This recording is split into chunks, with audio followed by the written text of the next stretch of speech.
She was holding her baby, quietly feeding her under a blanket, when the flight attendant stopped beside her seat and said, loud enough for everyone to hear, "This is first class. You can't do that here." The mother froze. Passengers turned their heads. Some stared. No one spoke up. She didn't argue, she didn't shout. She just looked down at her baby, gently reached for her phone, and sent one short message. What no one knew, not the flight attendant, not the captain, not even the passengers, was that this woman didn't just buy a first-class ticket. She helped build the airline, and by the time that plane landed, the very people who humiliated her would be standing in front of her, terrified of what she might say next. Before we start the story, comment below where in the world you're watching from today. And if you like this kind of story, don't forget to subscribe and turn on the bell icon so you never miss a new one. She sat quietly in her seat, rocking her baby gently in her arms. The soft hum of the airplane engine filled the cabin, and the dim lights gave the space a calm glow. Her name was Amina, dressed in a cream-colored sweater and loose slacks, her natural curls tied back in a neat bun. A small blanket covered her chest as her baby, Layla, nursed peacefully, wrapped in a soft yellow onesie. It was a late evening flight, and most passengers in the first-class cabin were either reading or scrolling through their phones. Amina didn't expect anyone to notice her. She didn't expect trouble. She just wanted to feed her child in peace. Then came the voice. "Excuse me, ma'am. That's not appropriate here." The words landed like a slap. Amina looked up slowly and saw the flight attendant standing in front of her, arms crossed, eyes sharp. Her name tag read, Monica. Her expression wasn't kind. It was cold, full of judgment. Amina blinked, confused. "I'm just feeding my daughter," she said softly, careful not to disturb the baby still nursing in her arms. Monica leaned closer. "Yes, I can see that. But this is first class. We have other passengers here. It's not the place for that." Heads turned. A man in a navy blue suit, sitting across the aisle, Mr. Patel, lowered his newspaper. A woman near the window, Grace, gave a quick glance, then looked away as if she hadn't seen anything. The air changed. Silence pressed in. Amina's cheeks burned with shame. She tightened the blanket around Layla, trying to stay calm. She was hungry. She whispered, "You need to cover up properly or continue in the lavatory," Monica said, her voice louder now, firm and unforgiving. "Or I'll have to ask you to move to the back of the aircraft." Layla whimpered softly under the blanket, sensing the tension in her mother's body. Amina didn't speak. She didn't argue. She just nodded slowly and reached for her phone with one hand, careful not to disturb her baby. Her fingers trembled as she typed a message and hit send. To Kareem message. "She told me to stop feeding Layla, first class, flight 117A. No one around her said a word. No one stood up. Not one passenger asked Monica to stop. She felt invisible. But she wasn't. And Monica, the woman standing above her, had just made the biggest mistake of her life. Amina placed her phone face down on the tray table and looked out the window, trying to steady her breathing. The stars outside blinked softly in the night sky, but her heart was thudding too loud for her to feel any peace. Layla was calm now, her little fingers curled gently around her mother's sweater. Amina brushed a kiss on her forehead, keeping her expression still. She wasn't going to cry. Not here. Not in front of these people who had all silently agreed that she didn't belong. At the front of the cabin, Monica returned to the galley with a self-satisfied look on her face. She began checking drink carts as if nothing had happened. A junior flight attendant, Hira, who had been quietly organizing trays, looked up from her corner. "Was there an issue?" Hira asked cautiously. Monica rolled her eyes. "Just someone getting a little too comfortable. First class isn't a nursery." Hira hesitated. "She was just feeding her baby, right?" Monica didn't answer. She poured herself a cup of coffee and sipped it calmly. "I handled it. We can't let people treat this cabin like a park bench. It's not personal." Back in seat 1C, Amina's phone buzzed. She wiped her hand gently across her skirt before unlocking it. The reply from Kareem was short. It was always short when he was angry. What seat are you in? Who spoke to you? Amina typed quickly, her fingers moving fast, emotion swelling in her chest. Seat 1C. Her name is Monica. She told me to stop feeding Layla and to go to the bathroom or move. Seconds passed. Then came another message. Don't go anywhere, don't move, I'll handle it. Amina stared at the screen for a moment, then let it drop into her lap. She gently adjusted Layla and reached for the in-flight blanket, covering them both. She didn't know what Kareem was going to do. She only knew what he was capable of. He never yelled. He never made a scene. But when something mattered, really mattered, he moved with quiet, exact force. And this was personal. In the cockpit, the captain was going over flight data when the in-flight phone rang. He glanced at it, slightly puzzled. It was a direct call from ground operations. That almost never happened mid-flight. He picked it up. This is Captain Raymond. A serious voice spoke on the other end. Captain, we have received an urgent communication from Mr. Kareem Rahman. He's listed as the co-owner of the airline and has identified a misconduct issue involving his wife and a flight attendant named Monica. The captain straightened in his seat. His wife is on board? Yes, first-class cabin, seat 1C.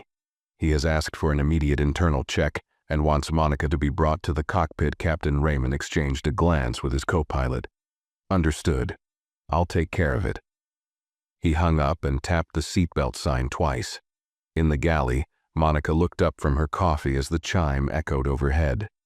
Then, a voice over the intercom called calmly, "Lead Attendant Monica, please report to the cockpit." She frowned. That tone wasn't casual. Monica smoothed her uniform and walked briskly down the aisle, her heels clicking softly on the carpet. The passengers barely noticed, except for Amina, who watched with quiet eyes as Monica passed. Inside the cockpit, the captain greeted her with a tight expression. "Monica, please close the door." She did, trying to keep her composure. "We've received a serious report. A passenger in seat 1C, Mrs. Amina Rahman, was asked to stop breastfeeding her baby. Did that happen?" Monica's face stiffened. "Captain, I simply followed professional standards. It was visible, and I felt other passengers might be uncomfortable. I asked her to be discreet or move." The captain didn't blink. "Did she have a blanket?" "Yes, but still." "Did she break any airline rule?" Monica hesitated. "Technically, no." The voice from the speaker behind the captain cut in again. It was Kareem. Calm, ice cold. "She is my wife, and you've just embarrassed her in front of an entire cabin because of your assumptions." Monica's eyes widened. I didn't know." "You didn't need to know. You needed to treat her like every other first-class passenger. But instead, you made her feel ashamed for feeding her child. That is not policy. That is bias." The line went quiet for a second, then Kareem continued. "You will walk back, apologize in front of the passengers, and escort her back to her seat if she chooses to move. If not, you will stand silently. When this plane lands, you'll be meeting the executive board, do you understand?" Monica's throat went dry. "Yes, sir." The captain nodded slightly. "Go on then. Fix your mistake." Monica stepped out of the cockpit, her face pale, hands slightly trembling. The confident stride she always carried through the cabin had vanished. Now, each step felt heavier, slower, like she was walking into a room full of eyes. And she was. As she moved through the first-class aisle, she could already sense the shift in energy. Some passengers looked up, sensing something was different. Others turned their heads away, pretending not to notice. Amina sat still in seat 1C, her eyes focused on the window, one arm around Layla, who was now sleeping peacefully. She didn't flinch when Monica stopped beside her. She didn't even look at her. Monica crouched slightly, lowering her voice but making sure it could still be heard. "Mrs. Rahman," she began, clearing her throat, "I owe you a sincere apology. There has been a misunderstanding, and I deeply regret my behavior earlier. I shouldn't have asked you to stop feeding your baby. and I realize now that I acted inappropriately." Amina slowly turned her head, her eyes calm but piercing. "You think it was a misunderstanding?" Monica hesitated. I misjudged the situation." "You didn't ask anyone else to move," Amina said, her voice soft but firm. "You saw me, you assumed I didn't belong, and you spoke loud enough for everyone to hear. That wasn't policy. That was your choice." The silence in the cabin grew thick. Mr. Patel shifted uncomfortably in his seat. Grace looked down at her hands. No one interrupted. Monica nodded slowly, her face flushed. "You're right. I was wrong. I'm very sorry." Amina didn't reply right away. She looked down at Layla, gently adjusting the blanket over her small chest. Then she looked back at Monica. "Apology accepted," she said quietly. "But you should remember, your tone speaks louder than your words." Monica stood up, humiliated, and turned to walk back down the aisle. The cabin seemed longer now. She could feel every stare burning into her skin. She passed Hira in the galley, who stepped aside to let her through but didn't say anything. The silence from her own crew said enough. Monica returned to the galley like a shadow of herself, her back slightly hunched, her expression tight and distant. She stood by the counter, gripping the edge with both hands as if trying to steady herself. The stainless steel beneath her palms felt ice cold, but not colder than the silence around her. Hira stood a few feet away, quietly stacking empty glasses into the drawer. She didn't speak at first, but after a few seconds, her voice broke the silence. "You okay?" Monica didn't answer immediately. Her jaw was clenched, her eyes fixed on the tray in front of her. "That was unexpected." Hira looked at her for a moment. "Was it? Or did you just expect no one would say anything this time either?" Monica turned her head, her voice sharp. "What's that supposed to mean?" Hira didn't flinch. "You've done this before. You question certain passengers more than others. You watch some people like they don't belong, and nobody says anything, so you keep doing it." Monica looked away, her fingers curled tighter around the counter. "I was just following what I thought was best," she said finally, her voice lower now. "We have standards, presentation, expectations." "And that's what you thought?" Hira asked. "That a mother feeding her baby didn't meet the expectation of first class?" Monica didn't respond. She wanted to say yes, that it was about the image, the rules, the comfort of other passengers. But the truth sat too heavily in her throat. Deep down, she knew. It wasn't about policy. It was about assumption, about instinct, about seeing someone like Amina and thinking she didn't fit the picture Monica had in her mind of who first-class passengers should be. Meanwhile, in seat 1C, Amina exhaled slowly. She could still feel the tension in her chest, but it was no longer the same kind. Layla had fallen back asleep, nestled peacefully against her. Amina rested her head back on the seat and closed her eyes for a moment, letting the soft hum of the aircraft mask the thoughts racing through her mind. She hadn't planned for this. She hadn't come on this flight to prove a point or start a conversation about respect. But now that it had happened, she felt something stronger rising inside her. Not anger. She had already moved past that. It was clarity. This was not just about her. It was about every woman who had been shamed for feeding her child. Every passenger who had been judged because of how they looked. Every person who had sat quietly, pretending not to hear, not to see. Her phone buzzed again. She opened the message from Kareem. "You handled that perfectly. I've just finished speaking to the captain again. Monica will be met by security when the flight lands. We're reviewing her entire record." Amina stared at the message. There was no joy in her face, no satisfaction, just the same calm strength she'd shown since the moment Monica had first raised her voice. She typed her reply. "Don't make it personal. Make it policy." She set the phone aside and looked out the window once again. The clouds had thickened below, the city lights now hidden beneath a blanket of darkness. But inside her, a quiet light had begun to grow. The rest of the flight moved slowly, like the air inside the cabin had thickened with unease. Monica didn't leave the galley. She kept herself busy rearranging cutlery that didn't need arranging and polishing tray tables that were already clean. But her mind wasn't on the tasks. It was stuck on Amina's words. "Your tone speaks louder than your words." The sentence had replayed in her head over and over like a slow, steady drum. She wanted it to stop. She wanted to pretend none of this had happened. But even her own crew wasn't pretending. Hira spoke only when necessary. She handled the rest of the first-class service on her own, politely offering drinks, adjusting seats, checking on passengers. Everything Monica was supposed to be doing. And Monica could feel the shift, the quiet judgment, the way even Hira, the junior crew member, carried herself with more dignity than she did now. In the cabin, Amina remained composed. She didn't act like she had won anything. She didn't flash a name or demand special treatment. She simply sat with her child, reading an article on her phone, occasionally stroking Layla's tiny hand. But everyone around her noticed. The same passengers who had looked away earlier now watched her carefully, some with guilt, others with curiosity.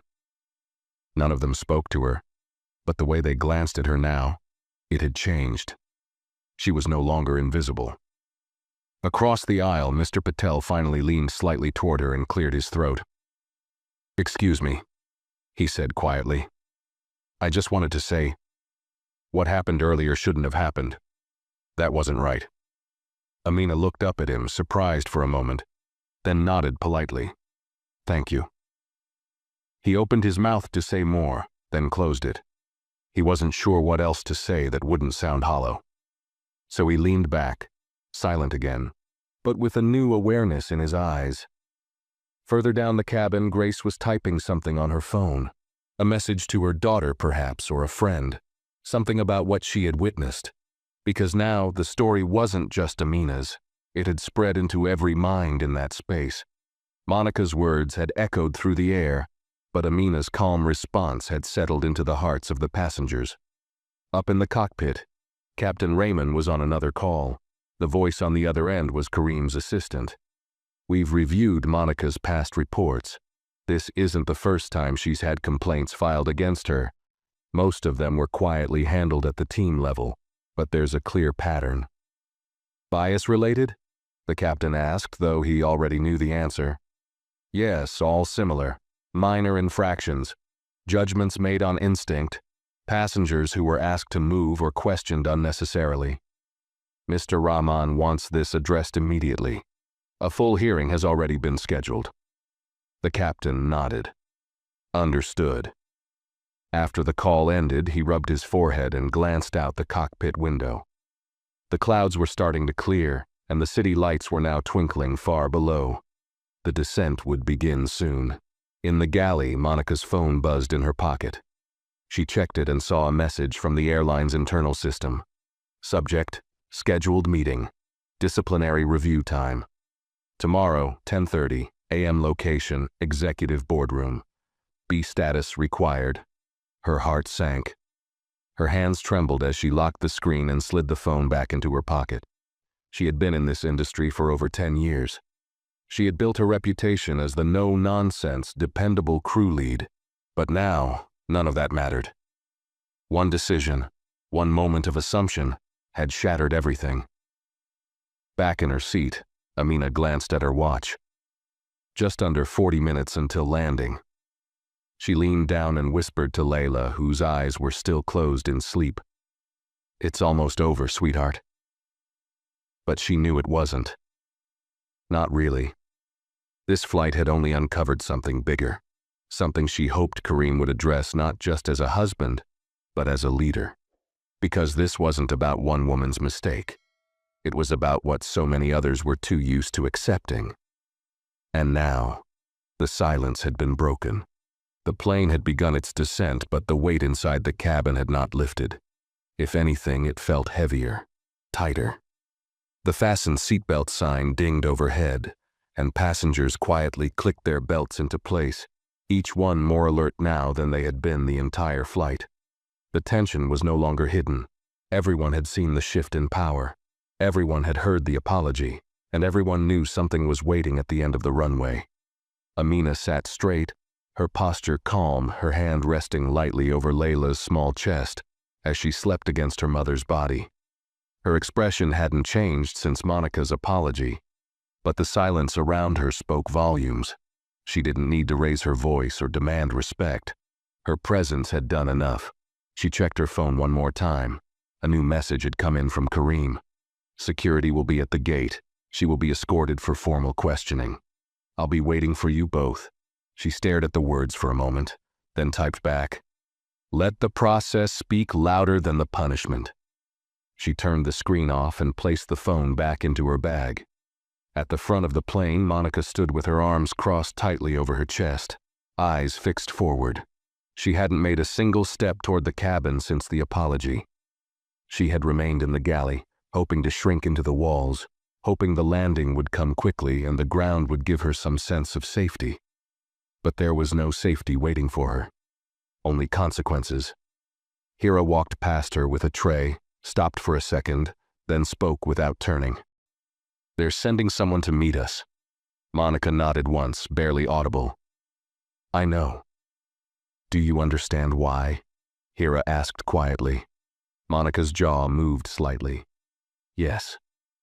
Hira stood silently for another moment, then continued walking.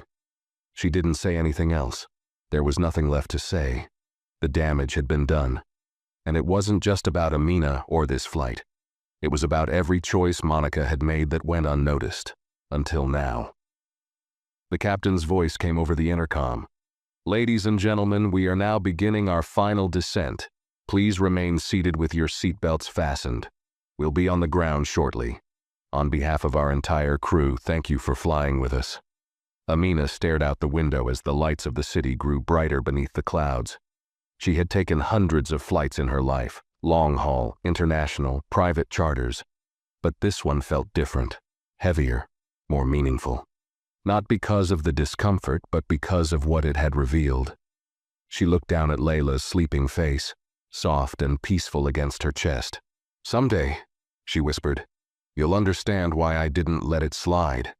When the wheels touched the runway, there was no applause, no usual flurry of passengers reaching for their bags. Instead, a strange stillness filled the cabin, like everyone was waiting for something more than just the seatbelt sign to switch off. And they were right to wait. Because what was about to happen wasn't part of the usual flight experience. It was something else entirely. The aircraft rolled steadily toward the gate, its tires humming against the runway as the plane slowed and turned. Inside, the cabin remained unusually quiet. There was no chatter about connecting flights, no jokes about bumpy landings, no clinking of bags being unzipped. The passengers in first class sat stiffly in their seats, eyes darting between each other, glancing down the aisle every few seconds. Even those in business and economy felt it. The shift in energy, the undercurrent of anticipation. Something was coming. Amina adjusted Lila carefully in her arms, patting her back gently. The baby stirred but didn't wake. Amina glanced toward the front of the cabin, where Monica stood near the galley wall, frozen in place. Her once straight posture was gone, shoulders slightly slumped, fingers nervously twisting the edge of her uniform. She looked like she was waiting for a verdict, and in many ways, she was. The seatbelt sign chimed off with a soft ding. Immediately, a male voice came over the intercom, this time not the captain. "Ladies and gentlemen, please remain seated. We kindly ask for your patience during deplaning as there will be a brief delay for crew procedures. Thank you." No one moved. Heads turned. Everyone knew something was about to happen. Then, the aircraft door opened. Two men in black suits stepped into the plane, followed by a woman in a navy blue blazer with the airline's executive badge pinned to her chest. Their presence silenced any last bits of movement. They didn't greet anyone. They didn't smile. They were looking for someone. The lead officer stepped forward and spoke firmly but calmly. "Lead Flight Attendant Monica." Her name echoed through the cabin like a dropped pin in a cathedral. All eyes turned. Monica took a slow breath, wiped her hands down the side of her skirt and stepped forward. "Yes, that's me." The woman in the blazer gave her a short nod. "You'll need to come with us. There's an incident under review. You've been instructed to report for immediate questioning." Monica looked around for a second as if she might find an escape, a reason, a defense. But there was none. Her eyes landed on Amina briefly, just for a heartbeat. Amina didn't glare. She didn't smile. She didn't even blink. She simply looked back at her with quiet calm, holding her sleeping child like a mirror that refused to crack. Monica stepped down the aisle, escorted by the two officers. Passengers leaned back as she passed, some looking down, others staring openly. No one said a word. No one offered comfort. As she reached the cabin door, she turned one last time to glance at Hira. But Hira was busy helping an elderly woman unbuckle her seatbelt, acting as though Monica had already left. And just like that, she was gone. The door closed again behind the officers. A quiet exhale passed through the cabin like air being let out of a balloon. Still, no one moved. Then the captain's voice returned. "Ladies and gentlemen, thank you for your patience. We're now cleared to begin deplaning." The usual shuffle began. Bags came down. Passengers stood slowly, but the energy wasn't the same. Even those in the front rows seemed more cautious, more thoughtful. As Amina stood up with Layla still sleeping against her chest, Mr. Patel stepped aside quickly to let her pass. "Ma'am," he said respectfully, eyes lowered. Amina nodded and gave a small, polite smile. She didn't need words. The silence had done enough. As she walked through the jet bridge, a man in a tailored charcoal suit was waiting near the end. His presence was strong, unmoving, calm, but unmistakably powerful. Kareem. He stepped forward and took Amina's bag gently off her shoulder, kissing Layla's forehead as she stirred softly. "You okay?" he asked, voice low. Amina nodded. "We're fine." He looked her in the eyes, searching for anything unspoken. But all he saw was grace, pure and steady. "I'll be back soon," he said. "They're waiting." She gave him a look that said more than any words could. "Do what's right. Not just for us." He nodded once. And as she walked away down the hall with Layla in her arms, Kareem turned toward the private security doors at the end of the terminal. Behind those doors, the real accountability was about to begin. The executive boardroom sat in silence, its wide glass windows overlooking the runway. Afternoon light poured in, casting long shadows across the polished table. Every seat was taken. Legal advisors, HR directors, flight operations leads, and two senior partners of the airline's board sat in stillness, waiting. No one tapped their pens. No one scrolled their phones. At the head of the table sat Kareem, composed and focused, a digital folder open in front of him. He hadn't spoken much since arriving. He didn't need to. His presence said everything. The door opened quietly, and Monica entered, escorted by a compliance officer. Her uniform looked the same, but something in her posture had collapsed. The pride, the certainty, it was gone. She looked smaller now, not in size, but in energy. Like someone who had spent the last hour trying to calculate how far they'd fallen and still couldn't find the bottom. "Have a seat," Kareem said without raising his voice. She lowered herself into the leather chair slowly, her eyes darting across the table but never meeting anyone's gaze. The legal director cleared her throat and clicked her pen once before speaking. "This meeting is a formal misconduct review concerning Flight 117A, dated today. The incident under review involves your decision to confront and humiliate a first-class passenger, Mrs. Amina Rahman, during a routine feeding of her infant child. Before we begin, do you acknowledge the incident as described?" Monica's lips pressed together. Yes, I acknowledge it." "Do you deny the passenger had a valid first-class ticket?" the director asked. "No, I don't deny that." "Do you deny that she was following all safety protocols at the time you approached her?" "No." "Do you deny that she was covered with a blanket while feeding her child?" "No." Kareem's voice entered the room like a cold gust of wind. measured still but cutting. Then tell me, Monica. Why her? Monica swallowed hard. I thought it might make others uncomfortable. Did anyone complain? No, sir. Did you ask anyone else in first class to stop what they were doing? To move? To relocate for comfort? She shook her head. Then I'll ask you again, he said, leaning forward slightly, his tone calm but sharp. Why her? Monica's voice cracked when she spoke. Because she didn't look like the others. The room went still. No one gasped. No one needed to. The sentence hung in the air like a confession soaked in silence. Kareem sat back, his fingers folded together. 10 years, he said softly. You've worked for this airline 10 years. You've been trusted with thousands of passengers, and you've made calls like this before. Quiet ones, unnoticed ones, but not this time. Monica's hands were trembling slightly in her lap. I didn't mean to. I didn't know who she was. That's not the point, Kareem interrupted. Not with anger, but with finality. You shouldn't have needed to know. You should have respected her because she was a mother, a passenger, a human being, not because she was someone's wife. He paused. The fact that she was my wife just means you picked the wrong day to do what you've probably done to others who couldn't fight back. The legal director turned to Monica. As of this moment, you are placed on unpaid suspension pending further disciplinary action. The review board will reach a final decision by the end of the week. You are to refrain from contacting any crew, staff, or passengers regarding this incident. Monica nodded slowly, but her eyes stayed down. She had no defense left. Her career wasn't just hanging by a thread. It was unraveling, and she knew it. As the compliance officer stepped forward to escort her out, Kareem spoke one last time, not as a superior, but as a man who'd seen the damage assumptions could cause.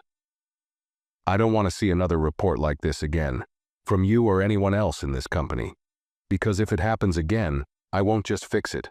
I'll rebuild the system that allowed it. Monica said nothing as she was guided out of the room. The door shut softly behind her, but the echo of her actions remained. Kareem leaned back in his chair and stared at the folder in front of him for a long moment. Then he closed it. The meeting was over. But the real work was just beginning. Amina sat alone in the private lounge reserved for airline executives and their families, far from the usual noise of the terminal. The room was warm and quiet, lined with soft leather chairs and tall windows that looked out onto the runway. She held Layla close to her chest, gently swaying her side to side, even though the baby had long since fallen asleep. It wasn't just to soothe her daughter. It was to steady herself. She hadn't cried, not once. But now, as the adrenaline of the last few hours faded, the silence settled deeper. Not an empty silence, but a heavy one. One filled with reflection, echoes of Monica's tone, the looks from other passengers, the cold shame she'd swallowed in front of strangers. She looked down at Layla's peaceful face. You won't remember this, she whispered. But I will. Every second. Just then the door opened. Kareem stepped in quietly, closing it behind him. His tie was loosened, his face calm, but she knew him well enough to see the weight he carried in his shoulders. Without speaking, he walked over and kissed Layla's forehead, then sat beside Amina. It's done? She asked softly. He nodded. For now, she admitted what she did, said it out loud in a room full of executives. Amina raised her eyebrows slightly, surprised. She actually admitted it? She did, he said, but only after it was too late. They sat in silence for a while, the soft hum of ventilation the only sound in the room. She didn't know who I was, Amina said after a moment. That's why she thought she could treat me like that. If she'd known whose name was on the tail of that plane, she would have offered me a pillow instead of her judgment. I know, Kareem replied. But that's exactly the problem. He turned toward her. What if it wasn't you? What if it was someone who couldn't text their husband mid-flight? Someone who didn't have power? Amina nodded slowly. That's what makes this so dangerous. It wasn't just me she humiliated. It's every woman who's ever been told to shrink herself for someone else's comfort. Kareem reached into his jacket and pulled out a notepad with scribbled notes on airline policy reform. I want to do more than just suspend her. I want this moment to mean something. Mandatory bias training isn't enough. I want clear protections. I want procedures where no one gets questioned based on appearance. I want public reporting channels. And I want it in writing that mothers have full rights to feed their children wherever they sit. Amina looked at the paper, her eyes scanning the lines. All of this? He nodded. And more. This won't be handled quietly, Amina. I want the message loud enough that no one else thinks about making a woman feel the way Monica made you feel. Amina exhaled, her eyes softening. Good, because I'm tired of being asked to stay silent just to keep things comfortable. Kareem looked at her with pride, the kind of pride that didn't come from love alone, but from deep respect. You didn't raise your voice, he said, but somehow you were louder than anyone else on that plane. She gave him a tired smile. Sometimes silence carries more weight than shouting ever could. He reached over and took her hand, lacing their fingers together. Outside the window, a new plane was lifting off into the sky. Inside, something else had taken flight, an unspoken promise between them that this wouldn't just be a memory.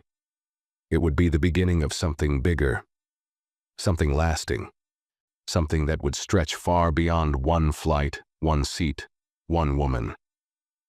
And Amina knew that was the real victory. Later that evening, the corporate communications team gathered in a small media room tucked inside the headquarters.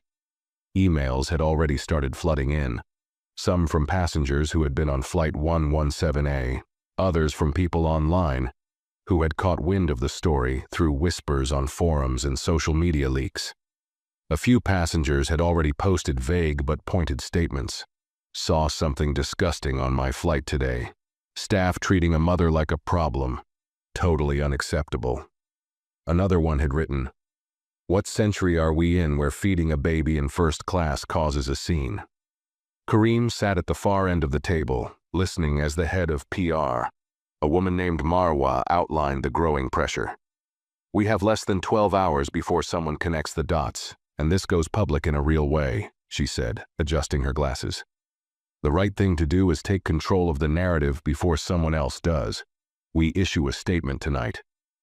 Kareem nodded. We're not writing a defense. We're not protecting the company. We're acknowledging a failure, and we're setting a new standard.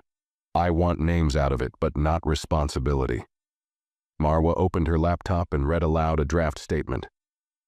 Today, on one of our flights, a valued passenger was treated in a way that does not reflect the principles of dignity, equality, and respect that our airline claims to stand for. That is not just a public embarrassment. It is a deep, personal failure. We apologize to the passenger involved, and to every individual who has ever felt like they did not belong where they rightfully were. This moment will not pass quietly.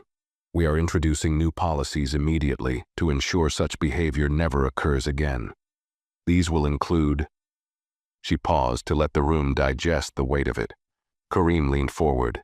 Add this: mothers will be protected, assumptions will be challenged, and appearances will never be a measure of worth on our aircrafts again. He looked around the room. Put it out tonight. Across town, Monica sat at the edge of her bed, still in uniform, though her jacket now lay crumpled on the floor. The disciplinary hearing played in her head like a punishment loop. Over and over. She'd rehearsed her defense before walking into that room. She thought if she looked sorry enough, admitted just enough, maybe she'd save her career. But nothing had prepared her for how Kareem had looked at her. Not with rage, but with cold disappointment. That had stung more than yelling ever could. She had checked her email once she got home. The subject line had made her heart drop. Misconduct suspension. Immediate action required. It felt like someone had carved her years of work out of her chest with a knife. She wanted to be angry. She wanted to blame someone. But she couldn't. Not this time. Because when she closed her eyes, all she could hear was Amina's voice, calm, composed, unshaken. You didn't ask anyone else to move. You saw me. You assumed I didn't belong. That voice was inside her now, like a slow-burning ache. And the truth was, it wasn't just this one flight. She had done this before. Not always with cruelty, but with quiet judgment. Quick eyes, silent decisions, small humiliations that passed unnoticed. Until now. She looked at her reflection in the mirror. For the first time in a long time, she didn't see the uniform. She saw the face of someone who had made a habit out of making others feel small. She reached for her phone. There were no calls, no texts from coworkers, no messages of support. She was alone. Just her and the uncomfortable truth she could no longer ignore. Back at headquarters, Karim reviewed the final version of the internal announcement. Attached to the company-wide memo were new policy drafts. Zero-tolerance policy for discriminatory behavior, motherhood support and rights on board, anonymous passenger incident reporting system, mandatory biannual bias awareness training. He read the last line of the message twice before clicking. Send. We don't serve customers based on appearance. We serve them based on humanity. And just like that, the system began to shift. Not because of a press leak, not because of outrage, but because one woman refused to let silence win. 2 days later, the story had begun to reach the outside world, not through gossip, not through scandal, but through quiet whispers that grew into questions. A travel blogger, who had been seated in business class on Flight 117A, posted a thoughtful thread online. I didn't know what I was witnessing at first, just saw a mother being told to stop feeding her baby. I assumed she must have been in the wrong, until I saw how calm she stayed, and how the tone shifted when the crew suddenly started treating her like royalty. Something happened. And the more I think about it, the more I wonder how often we let this slide. By the end of the day, the post had over 20,000 shares. The next morning, an open letter was published on the airline's website, authored by Karim himself. It wasn't filled with legal language or PR phrasing. It was simple, direct, and honest. 3 days ago, a woman was made to feel like she didn't belong, not because of what she did, but because of how she looked. The woman was my wife. But this statement isn't about that. It's about every person who has been questioned, relocated, stared at, or shamed for taking up space they had every right to occupy. This airline was built with the idea that travel is for everyone. We failed to reflect that, and for that, I take responsibility. But acknowledgement means nothing without action. Today, I'm announcing new, binding policy changes that protect passengers, not because of their title, wealth, or last name, but because they are human. It ended with a line that quickly began trending. Dignity should fly first class every time. Amina didn't read the statement immediately. She heard about it from a friend first, then from her cousin, and later from a stranger in a coffee shop who recognized her quietly, smiled, and simply said, "Thank you."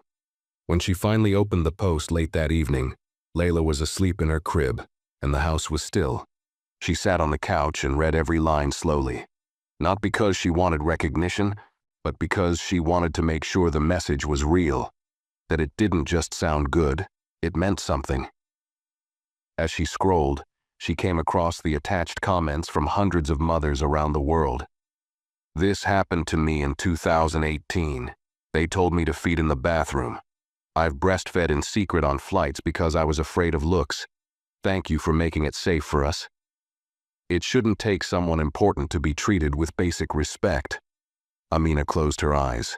Those words hit deeper than she expected. She thought she had processed it all. But this made her realize how many women had been carrying the same silent weight. Her phone buzzed with a new message from the airline's legal office. It was a copy of a formal statement from Monica. Amina hesitated before opening it. To Mrs. Amina Rahman, I know you have no reason to read this. I'm writing not because I expect forgiveness, but because I owe you an apology with no excuses. I treated you like you didn't belong. Not because you broke a rule, but because I looked at you and assumed the worst. That moment, your silence taught me more than any training ever could. I'm sorry. Not because of what I lost, but because of what I finally saw." Monica Amina read it twice, then set the phone down. She didn't feel victorious. She didn't feel powerful. She felt responsible. In a good way. Like maybe her refusal to stay quiet had done more than bring consequences. It had made someone look inward for the first time. She stood up and walked into Lila's room, leaning over the crib. The baby stirred gently, then settled back to sleep. "You were part of something big," she whispered. "And one day, you'll know why it mattered." Downstairs, Kareem sat at his desk finishing one last note. It wasn't for the media. It wasn't for the board. It was for their internal leadership group. A reminder of what leadership actually meant. We don't lead from the front because we're louder. We lead by protecting the quietest voice in the room. We lead by seeing the person no one else saw. He hit send and closed his laptop. That night, the airline didn't just become more modern, it became more human. And it started with one mother in one seat choosing not to move. A week had passed, but the story hadn't faded. It had only evolved. News outlets had picked it up, not with scandalous headlines, but with surprising respect. Articles began appearing under titles like, "Airline introduces historic passenger equality policy after in-flight incident," and "Mother's quiet strength sparks industry-wide reform." Major parenting blogs wrote thoughtful pieces about the challenges mothers faced while traveling. Airline forums filled with discussion, some defensive, others hopeful. Flight crews from across the country weighed in anonymously, with one comment standing out above the rest. "We've all seen it. We've all looked the other way. Maybe this is the wake-up call we needed." Inside the airline's HR department, reports had surged, but not in the way they feared. Hundreds of emails poured in, not just with complaints, but with passengers expressing gratitude. Former customers returned. Parents who had long avoided flying with infants now said they felt safer. The story wasn't just creating conversation, it was building trust. And yet, Amina had kept a low profile. She hadn't spoken publicly, hadn't posted a word on social media, hadn't answered interview requests. She didn't want attention. She didn't need applause. She had already received the only acknowledgement that mattered: change. But that morning, an unexpected message arrived in her inbox. It was from the CEO of a rival airline. Subject: "Thank you. Mrs. Rahman, your strength reached further than you'll ever know." After reading about what happened, I reviewed our own internal policies and found them lacking. We've started rewriting them this week. Your experience made us reflect on something deeper, not just about customer service, but about our assumptions. Thank you for holding a mirror up to all of us. She closed the message slowly, not out of pride, but out of quiet disbelief that a single moment, one she didn't choose, had managed to reach places far beyond that cabin. Later that afternoon, she sat on a panel in the airline's training center. Kareem had gently asked if she would speak at a new leadership session being held for all senior crew members across their global branches. At first, she hesitated. Public speaking wasn't her thing. But he told her the truth. They need to hear from the person who changed them, not from a report, not from me, from you. So she said yes. The room wasn't large, but it was full. Rows of crew leaders, instructors, and trainers sat with notebooks open. Many had no idea who she was until she stood at the front and held the mic. She didn't begin with a dramatic story. She began simply, "I'm not here because I filed a complaint. I didn't scream. I didn't threaten a lawsuit. I didn't even raise my voice.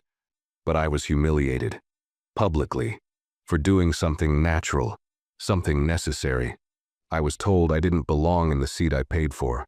Not because of a mistake, but because of how I looked. Because I was a mother. Because I didn't fit someone's picture of first class." She paused, letting the words settle. "I was lucky. I had someone in power who listened, someone who could act. But most women, most passengers don't have that. They walk off those planes feeling like maybe they did do something wrong, and they carry that feeling quietly. She glanced down at her notes, then back up. I'm not here to shame you. I'm here to ask you to choose differently. When you see someone who doesn't match the usual passenger, ask yourself, is this about rules? Or is this about your assumptions? The room was silent. Even the instructors didn't blink. That day changed how I saw flying, she continued. But more importantly, it changed how others saw me. I didn't speak loudly, but now the industry is listening. That's the power you have. Not in your rank, not in your uniform, but in how you make people feel. She handed the mic back to the instructor and sat down. There was no applause, just silence. And then, one by one, the crew members stood up. Not for performance, but in recognition. After the session, Hira approached her in the hallway. I was there. On the flight, she said quietly. Amina smiled softly. I remember. Hira's eyes glistened a little. I wanted to say something in the moment, but I didn't. I thought I'd lose my job. Amina reached out and gently touched her shoulder. You didn't have to fight that day. You saw. You cared. That matters too. Hira nodded, grateful for the grace she didn't expect. Amina left the building that evening not as a victim of an incident, but as the catalyst for a movement. Not one born from noise, but from presence. Not from outrage, but from strength. She knew now that change didn't always arrive with raised fists. Sometimes it arrived in the quiet confidence of a mother who refused to move. The next few weeks were unlike anything the airline had ever experienced. Policy updates were rolled out across every international hub, with mandatory retraining scheduled for thousands of employees. Every flight attendant, from the newest hire to the most seasoned veteran, was required to attend a new series of workshops. Not just on policy, but on presence, perception, and personal bias. In the company's internal network, a digital training module titled The First Class Moment appeared. It wasn't flashy, no overproduced videos, no actors. It started with a real photo, Amina seated in a first-class chair, her baby in her arms, face calm and composed. A simple caption read, "She didn't speak loudly, but the world heard her anyway." Employees were instructed to read the case study, review the timeline, and answer reflection questions about what they would have done differently, not just to avoid punishment, but to protect dignity. But the ripple didn't stop at training modules. The aviation board took notice. In an unprecedented move, 4 other airlines signed a joint agreement titled the Passenger Respect Initiative, committing to enforce clearer protections for breastfeeding passengers and to re-examine how unconscious bias shaped in-flight experiences. Several international media outlets called it the Amina effect. It wasn't just news, it was reform. And yet, through all of it, Amina stayed grounded. She kept her routine simple. She cared for Layla, read quietly in the evenings, went on walks with Kareem through the park near their home. She didn't chase the spotlight. She didn't need interviews. But wherever she went, grocery stores, pediatric checkups, even casual dinners, someone would always recognize her. Not always by face, but by story. "You're the woman from the plane, right? I read your husband's letter, but it was you that changed my mind. My wife showed me your speech. We cried together. Thank you." Each moment felt surreal. She hadn't asked for this. She hadn't planned to become a symbol. But now that she had become one, she knew her responsibility was no longer about one experience. It was about making sure the change didn't fade with time. And not everyone had forgotten. One evening, as she stepped into her kitchen to make tea, Amina's phone buzzed again. A new email. She nearly ignored it. Just another message in a sea of replies. But the subject line stopped her cold. Subject, final note. From me, if you'll read it. It was from Monica. Amina hesitated, her finger hovering over the message. She had received Monica's official apology before, through formal channels. It was carefully written, respectful, and expected. But this one, it wasn't part of the system. She opened the message. "Mrs. Rahman, I know you've moved forward. I've seen the changes you inspired, and I imagine this might be the last thing you want to read. But I needed to write this. Without titles, without email templates, without any legal team breathing over my shoulder. I lost my job last week. I don't say that for pity. I say it because it was fair. I earned it. And as much as it hurts to admit it, I needed that moment to see what I had become. For years, I thought I was doing my job right. I followed rules, I kept order. But somewhere along the line, I started measuring people by instinct. I decided who deserved kindness based on how they looked, what they wore, what they did. And I'm ashamed of that. Not because I got caught, but because I believed I was protecting something when really I was protecting my own comfort. You showed me a different kind of strength. You didn't humiliate me. You didn't yell. You didn't post my name or ask for revenge. You just stood your ground without standing up. That broke me more than anything else ever could. I'm starting therapy next week. I'm trying to rebuild my thinking from the ground up. I may never work in aviation again, but I'm going to make sure my daughter sees a mother who learned how to be better, even if it was too late for one career. Thank you for showing me the person I should have been all along. Sincerely, Monica Amina reread the email twice. She didn't cry, she didn't feel triumph. She felt peace. Not because Monica had lost something, but because for the first time she had found clarity. She replied with only one sentence. Change means more when it comes from the people who once caused the harm. Later that night, she sat on the edge of Layla's crib, watching her daughter sleep. Her tiny chest rose and fell in a slow, steady rhythm, safe and undisturbed. I didn't plan for any of this, she whispered, brushing a fingertip across her daughter's cheek. But maybe this was never just about me. She glanced at her phone again. A message had arrived from Kareem. Just 4 words. Board ready. Your call. Amina stared at the screen, and for the first time since that flight she realized something. She didn't just have a voice, she had a choice, and she was ready to use both. The boardroom was larger this time, brighter too. It wasn't the same sterile space where Monica had once sat under judgment. This one had been designed for something different. Vision.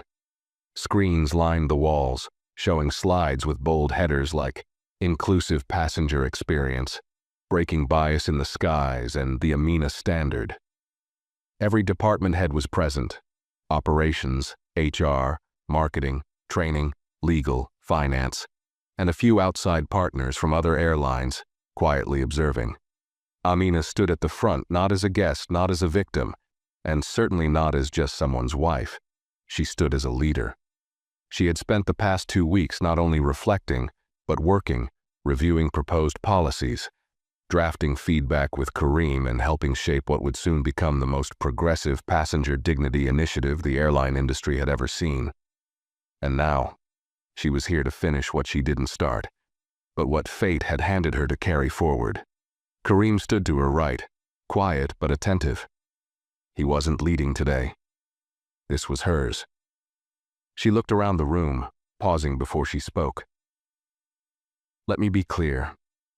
I don't want to be remembered as the woman from the flight. I don't want to be the mother who caused a scandal, or the wife of the CEO. That's not why I'm standing here. She took a breath, steady, firm. I'm standing here because I was once made to feel like I didn't belong, on a plane I paid for, in a seat I earned, holding the child I brought into this world. I was told I made others uncomfortable just by existing. That moment wasn't rare. It was just noticed. The room remained still, not a cough, not a shuffle. Just silence and eyes locked on her. We have created systems that are obsessed with order but often blind to humanity. We praise professionalism, but we ignore the quiet ways we teach our employees to judge. The flight attendant who scolded me that day, she didn't just follow a rule. She followed a culture, one that told her who fits and who doesn't. And we, you, have the power to rewrite that. She tapped the screen behind her, where the first of several new policy drafts appeared. We're not just introducing training, we're introducing accountability. Every cabin crew member, every gate agent, Every customer service rep will be retrained, not just to follow rules, but to question their assumptions. Passengers will have the right to report mistreatment anonymously and receive follow-up. Every mother, whether in economy or first class, will have protected rights to feed her child without shame, without interference. The screen changed again. We're changing how our uniforms are presented. No more coded language like polished appearance that silently punishes racial or cultural expression. We're updating our diversity definitions to include economic bias, and we're building internal teams that reflect the faces of the people who fly with us, not just the ones who run the boardrooms. She turned back to them. This is not a press moment, this is a movement. You don't have to stamp my name on it. I don't want it. What I want is for the next woman, the next mother, the next quiet passenger who looks like she doesn't belong, to sit in her seat, hold her child, and be treated with nothing but dignity. No performance, no exceptions, just dignity. A moment passed, then another. And then something rare happened in that room of suits and schedules and seniorities. They stood, all of them, not in applause, in agreement, in acknowledgement. Kareem watched her from the side, his expression unreadable at first. But behind his eyes was pride, not just as a husband, but as someone who had witnessed strength expressed in its rarest form. Grace, under judgment. When the meeting ended, Amina didn't linger. She didn't take a selfie by the screen or wait for handshakes. She gathered her notes, nodded at Kareem, and quietly exited the room. As she walked down the hallway, she passed a large photo display on the wall. Portraits of founders, past CEOs, legendary pilots, names built into the foundation of the company. For a moment she paused, looked up at them and thought, let them have their photos. I'll take the future. Outside, the sun was setting behind the runway.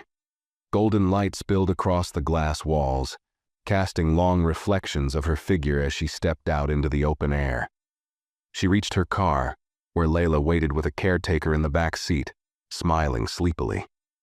Amina leaned in, kissed her forehead, and buckled her in gently. As she slid into the driver's seat, her phone buzzed one last time. It was a message from Kareem.